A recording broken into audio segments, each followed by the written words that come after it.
All right, so before we go any further, you need to know a basic but boring truth about fitness, but basic but boring truth about your specific goals. No matter what your goal is, you are not going to get there by doing crazy acrobatic Instagram workouts where you're doing all sorts of stupid stuff, or like if you're over 30, those muscle confusion workouts that we saw late night on TV. When you do things like that, like yes, you're obviously burning calories, but you're not actually increasing your body's ability to change metabolically. And what I mean by that is, no matter what your goal is, whether you're trying to get all jacked up and build muscle, or whether you're trying to lose weight and look toned, there's going to be some degree of muscle building involved in your work. And that's important for two reasons. Number one, muscle obviously has an aesthetic appeal. The more muscle you see on somebody, the more toned somebody looks, the better their appearance. And the second reason is that muscle is the engine of your metabolism. The more muscle you have, the more calories you will burn just when you're sitting here and watching this video. So muscle is essentially just a tissue that we are trying to build. How much of this tissue we're trying to build is completely dependent on your goals.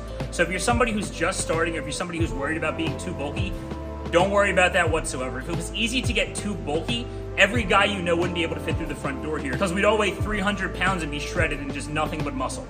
It's hard to put on muscle. And that brings me back to the boring truth about your goals. Now that we know that muscle is important, and now that we know that no matter what your goal is, we need to build some semblance of muscle. You can't build muscle doing random workouts. You can't build muscle jumping from workout to workout. Your workout needs to be consistent and it needs to be repetitive. Think of every single thing you do in here as a skill that we are trying to perfect. And just like in middle school, when you started the flute lessons, you picked it up and you were terrible.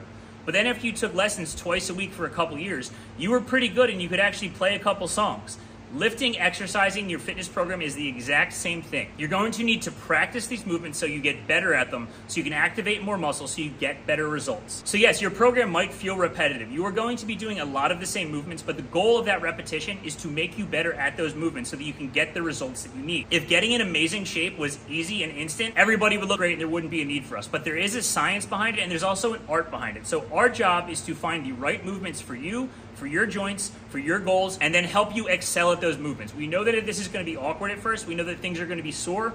We know that things are going to feel weird. That's why we're going to be there every step of the way to coach you through every single movement, and also to motivate you when things do feel a little bit tedious and repetitive, because that's going to happen.